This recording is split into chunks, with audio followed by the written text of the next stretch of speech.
Hi guys, welcome back to my channel. My name is Valvera. Today I'm going to be talking about the show You and review how wild season 3 was. I watched it from 12 p.m. to 12 a.m. and I regret nothing. I really thought I would be watching 3 episodes at a time, but I could not help myself. This is one of the most exciting shows when it comes to new characters, and the trailer for season 3 really didn't spoil anything for what was coming. Almost every time I tried to predict something, I was wrong, and I love being surprised when I'm watching something. They kept throwing so much in and it only got more interesting.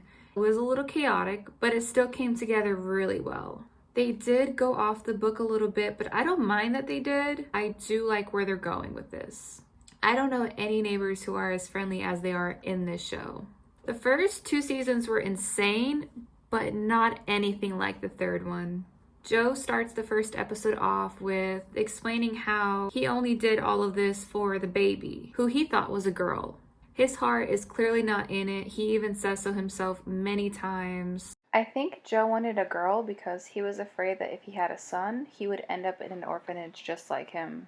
And the baby takes a long time to relax around him, and it's probably because Joe is stressed out about who he's living with, including himself. I'm in the trenches with a woman who jokes about stabbing someone in the eye but is actually perfectly capable of it.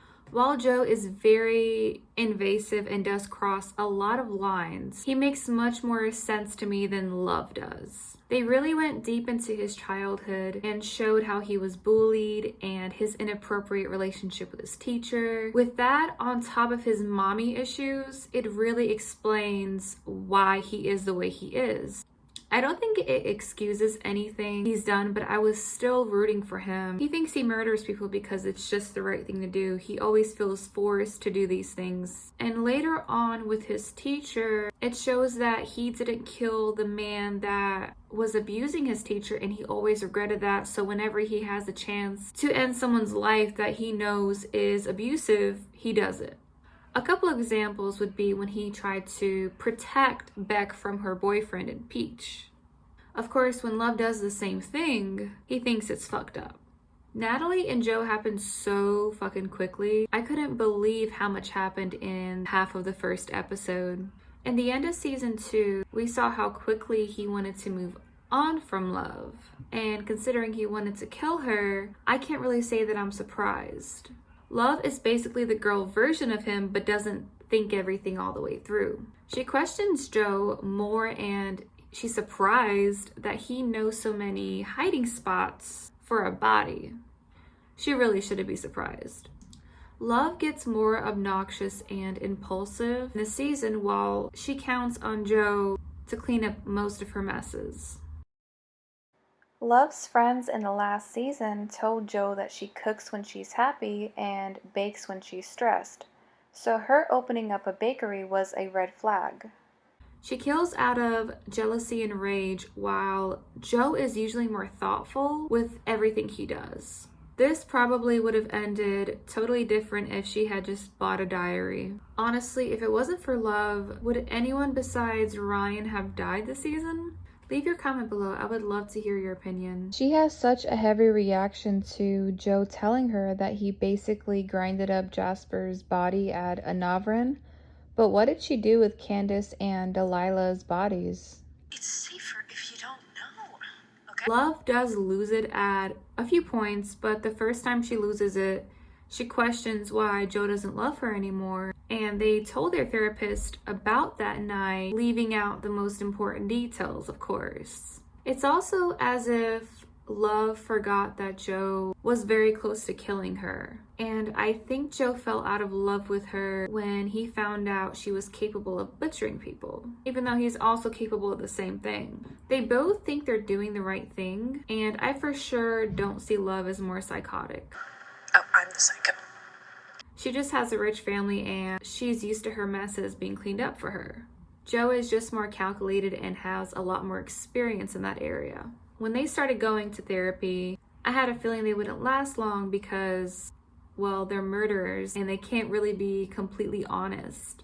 That's very important in therapy, is that you can be completely honest, otherwise it won't really work. I'm also a bit surprised that their therapist didn't question why they called their son by Love's dead brother, but she also didn't know how insane these two were, and she probably thought it was harmless, and they did that a lot this season. Come on, 40. Look, I got 40. Mr. Hanson here is 40. My gift. Nothing when 40 was born. Sleepy 40.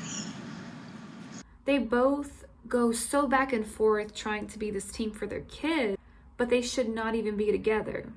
The I Wolf You was actually acknowledged by Joe that it was toxic from the beginning. Wolf or dog on a leash now. I just remember last year, it was everywhere and people were calling the show cringy because they thought it was being romanticized. If you haven't seen the whole show, of course from that one scene you'll think it's a dumb show. It's understandable, but this season was the best in my opinion, and I hope more people will give it a chance. But they already have enough views, so. Joe is the first to think he's the problem. They're both cheaters. I definitely don't think one is better than the other. Eventually they both realize that they are both the problem, but they can't even communicate about it because they promised each other that they would be loyal after going to that therapist. They should not have stopped going to that therapist. The show is very realistic in many ways. In the Missing White Woman Syndrome episode, they show how the system favored certain stories. Madre Linda has her very own missing white woman. The Missing White Woman Syndrome is America's favorite pastime next to porn. How's that for self-awareness? They also acknowledge in another episode how a lot of people get away with the craziest shit because of their race, their status, or they might know somebody who can get them out of anything. If you take a baby on a drunk joyride to go burn down her vineyard, make sure you're a rich white lady whose lawyer can get you into fancy rehab instead of jail. When Henry got the measles and Joe got them too, he went to go frame Matthew with Natalie's scarf. I thought he was fucked, especially when they skipped to him being on Matthew's couch. I thought it was over for Joe. The big thing that gets me is Matthew could have found the scarf that night. It makes me wonder if he did, would he have even called the cops or would he have dealt with Joe himself?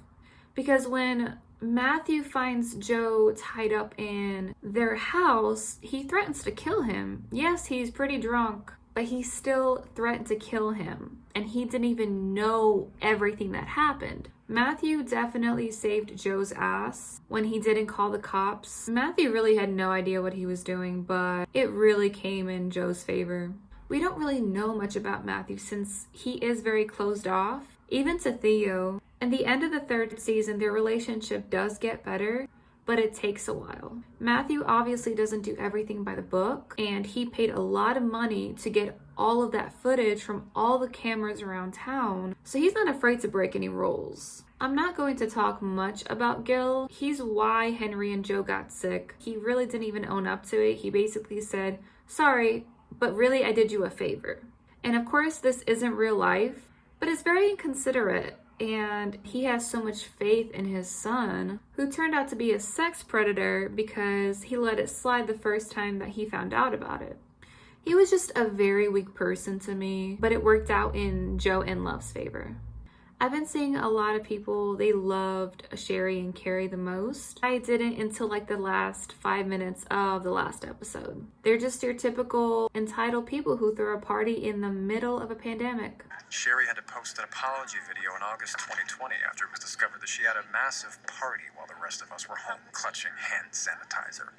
The way Sherry treated Love in the beginning made me think that Love was going to retaliate soon about it, which I guess she did since she put her in a cage later on. Love definitely used Sherry and thought that a little bit through, so I'll give that to her. Carrie came on to Joe since the second episode. It was subtle, but a bitch sees through everything. Because you're genetically blessed. Get in there. Oh yeah. Help yourself to meat. I'll be back.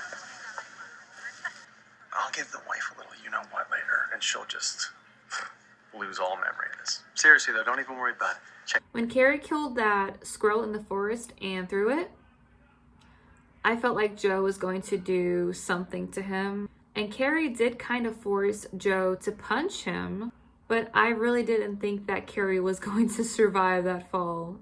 And the four-way really blew my mind.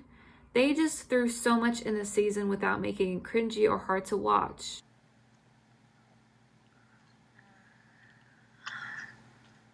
They were just very fake until they faced their demons in the cage. They did make the season super interesting, and I'm so glad they were a part of it. They did become slightly more likable with how they handled everything after the cage, though. I thought it was pretty mature. I can't express how happy I am that Marianne did not get killed. Both me and Joe fell in love with her this season.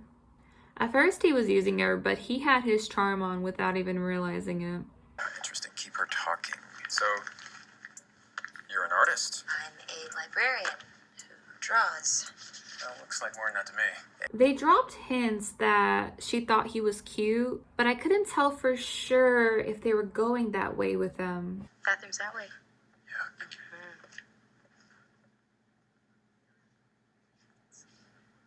Dante, kill me now. Is he cute?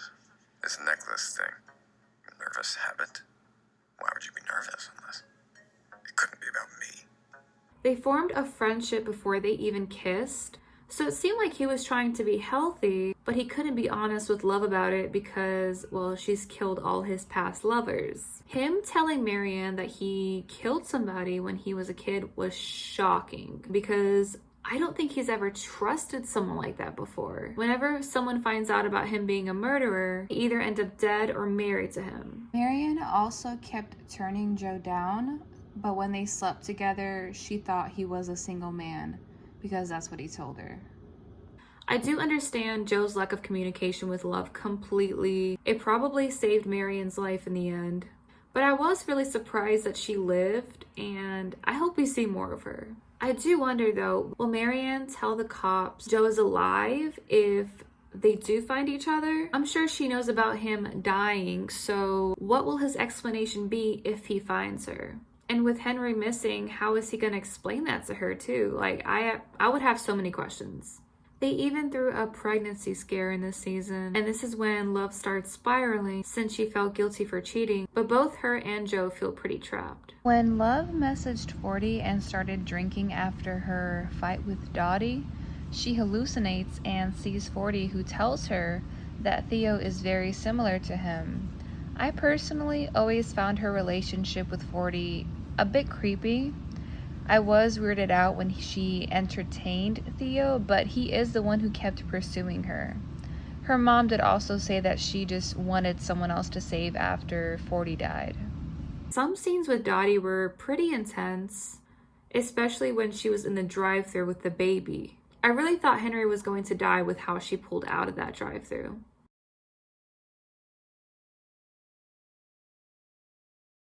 When Dottie tells Joe about Love killing her first husband, he knew for sure that he could not trust her.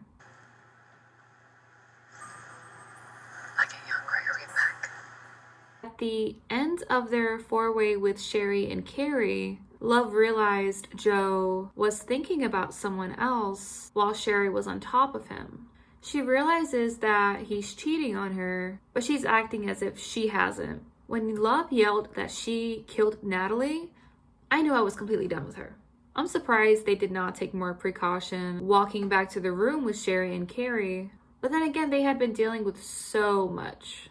I hope I didn't kill the vibe. When Love said that she wanted another baby shortly after the pregnancy scare, and Joe agreed to it and fooled her, he really fooled me as well. Before he left Henry on Dante and Lansing's doorstep, we got a flashback of probably his last interaction with his mom. I can't help but wonder if she hadn't abandoned him, would he have been who he is now? She said she just wanted a fresh start, and that's what he's been trying to do for 3 seasons. Him leaving Henry on their doorstep was definitely coming. In his eyes, he freed Henry since he realized he's not really fit to be a father. He gave the kid a shot at not being raised by a psychopath, and what else could he have done in that situation?